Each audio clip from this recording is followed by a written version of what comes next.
Fala galera, e aí guerreiros e guerreiras, tudo beleza? Espero que sim. Hoje nós vamos falar um pouco sobre o sistema de graduação do kickbox, beleza? Ordem de faixas, é um videozinho bem simples, mas que é a dúvida de muita gente, certo? Em que momento eu devo graduar, em que momento eu acho que estou pronto, ou eu às vezes simplesmente só acho, mas eu não estou pronto, certo? E como é que funciona aí a sequência das ordens de faixas e etc e tal, beleza? Já não esquece de deixar o like aí, se inscreve no canal, segue nossos parceiros, nossas redes sociais, a Like and Fight Wear, que veste a Strikes, certo? E é nóis! Fui!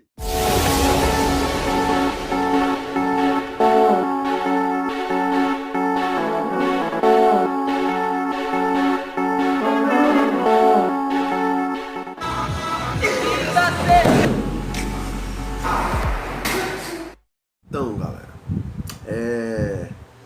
como eu já tinha dito antes, o kickbox, por vindo do karatê, ele tem a cultura do sistema de graduação ser usados por faixa, certo? Por faixa na cintura.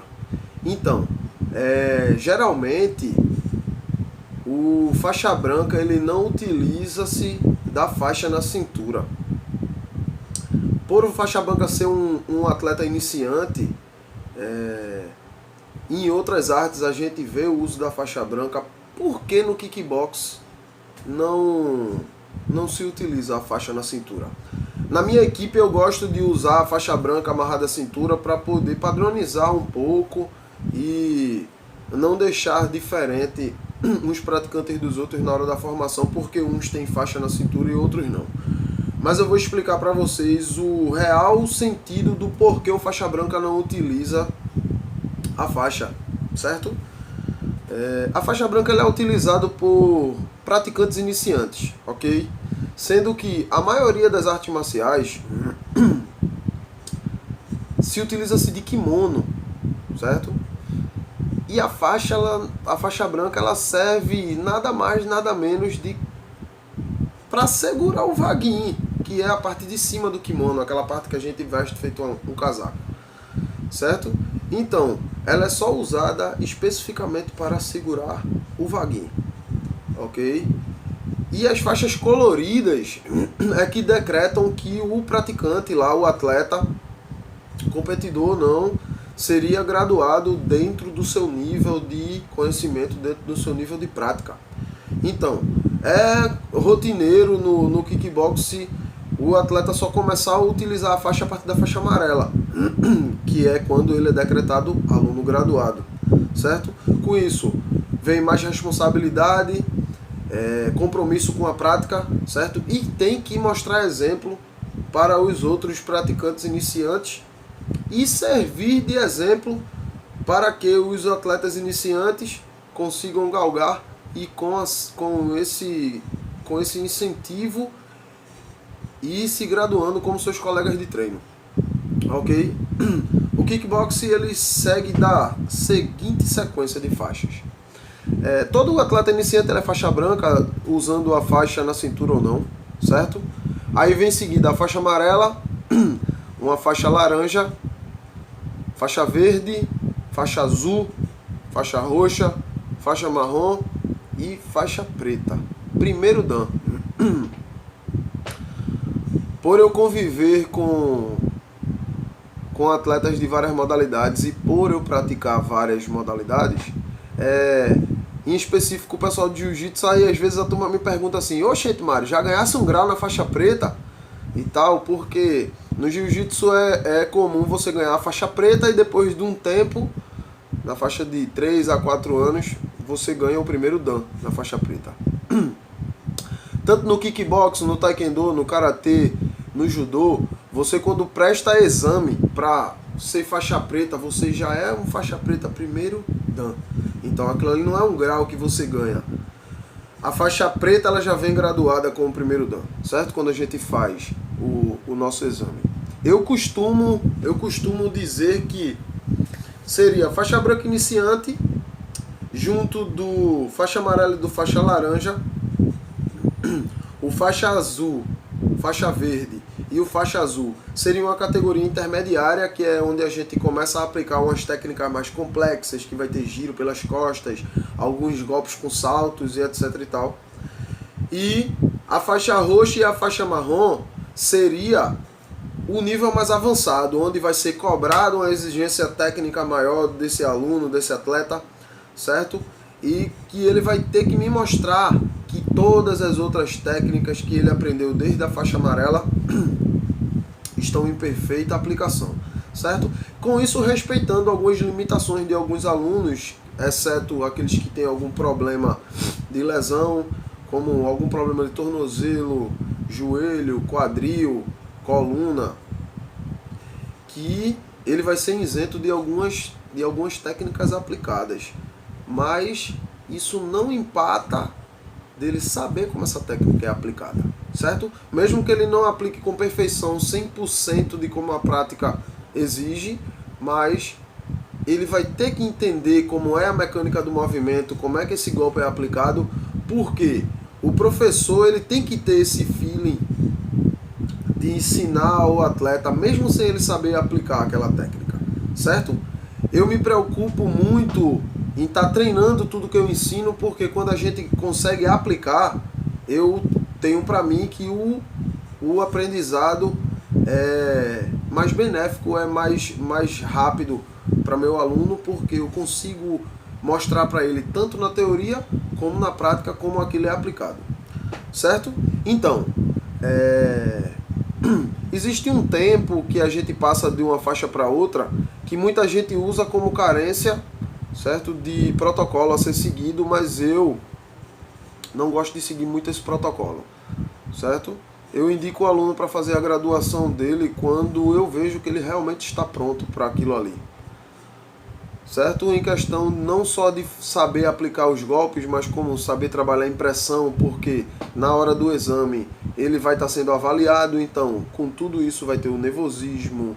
Ele mesmo sabendo aplicar a técnica, ele pode dar um branco lá por causa do nervosismo e esquecer. Então, isso aí tudo faz parte da preparação. Essa parte psicológica do atleta saber raciocinar em situação de crise, saber se centrar, saber respirar, concentrar e aplicar, e não deixar vagar, não deixar voar esse conhecimento que ele tem só porque ele está passando por uma situação difícil ali e está sofrendo pressão, certo? Então, faixa amarela, faixa laranja, faixa verde, faixa azul, faixa roxa, faixa marrom instrutor, certo? O faixa marrom é o atleta que ele está totalmente apto e habilitado a ministrar aulas.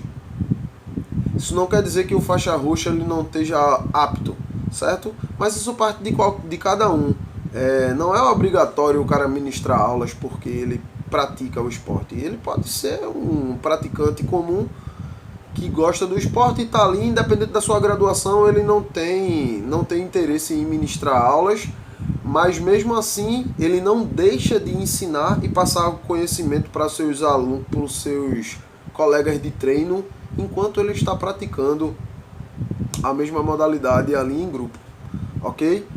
Faixa preta, chegou a faixa preta primeiro dan, até o quarto dan, o indivíduo ele tem o título de professor. Muita gente denomina como sensei, mas sensei é língua japonesa, então se a gente for usar ao pé da letra, o kickbox ele é uma arte norte-americana, então não tem para que eu chamar meu professor de sensei, certo? Se eu fosse levar ao pé da letra mesmo de protocolo, eu teria que chamar meu professor de teacher, certo? Então, professor, para ser mais específico, a gente está no Brasil, certo? Então, para não seguir tantos protocolos e também não fantasiar muito, o faixa preta do primeiro ao quarto dan, ele é professor. A partir do quinto dan, ele ganha o título de mestre, certo? Muita gente chama o faixa preta de mestre, até só por respeito e por estar ali no dia a dia com o seu professor e ele tá passando todos os conhecimentos para ele, todas as experiências que ele viveu. Então, alguns alunos, por respeito ao seu professor, chamam ele de mestre. Mas eu deixo bem claro que o verdadeiro mestre, denominado título de mestre, é a partir do 5º Dan da faixa preta, certo? Isso no kickbox. Até o 4º Dan, o faixa preta é submetido a exames de avaliação para poder passar por esse estágio, certo? A partir do 5º Dan, ele recebe esses dans por merecimento, certo? E qual seria essa honra que ele teria de ganhar essas graduações por merecimentos?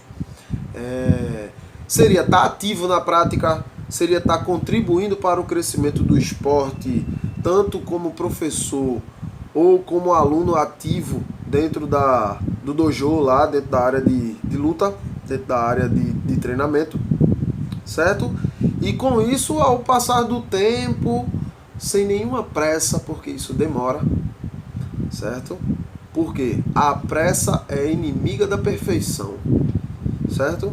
Então, a gente vai galgando aos pouquinhos, ao decorrer do tempo, os outros dans, até a gente chegar o 10º dan da faixa preta. Aí é quando você é denominado grão-mestre, certo? Você é o maior título do kickbox que tem. O 10º dan é o último dan da faixa preta. E quem pensa que a faixa preta é a última faixa, tá enganado, porque depois da faixa preta, o 10º dan, ela é vermelha, certo? É uma faixa vermelha. Entre outras artes, como o jiu-jitsu e o judô, do 6º dan, no judô é o Kodansha, que usa a faixa vermelha e branca. No jiu-jitsu 6º dan você usa a faixa coral, que é a vermelha e preta. No kickbox a gente vai do primeiro ao... a gente não tem essa faixa coral no kickbox, certo? A gente vai do primeiro ao 9º dan de faixa preta e ao receber o 10º dan a gente vira faixa vermelha, certo? Dependendo de alguma federação aí em específico de regulamento interno, algumas instituições dão a faixa vermelha no 9º dan. Mas não seria uma mais certa do que a outra. Isso vai de politicagem, de líderes, certo? E eu sou um mero primeiro dan, então não tem nada que argumentar sobre isso, certo? Eu só estou passando um pouco para vocês do conhecimento que eu tenho aqui a respeito das graduações, como funciona e as sequências. E é isso aí, beleza? Espero ter tirado a dúvida de mais alguém. E com certeza eu tirei, porque isso foi uma pergunta que me fizeram e foi um pedido eu gravar esse vídeo, falar sobre a sequência das faixas e em qual momento a gente conquista cada uma, certo? E continua acompanhando aí os vídeos, divulga esse vídeo aí, que eu acho que isso é de extrema importância para os praticantes, tanto para quem já pratica e não tem esse conhecimento, quanto para quem tem vontade de praticar e tem curiosidade de conhecer. E esse seria um ponto primordial, porque as faixas eles servem como incentivo para continuar a prática. E uma mensagem que eu deixo para vocês, eu tomei para mim, certo? E eu costumo passar para meus alunos também. O faixa preta de hoje é o faixa branca que nunca desistiu, ok? Tamo junto, galera. É nóis. Os.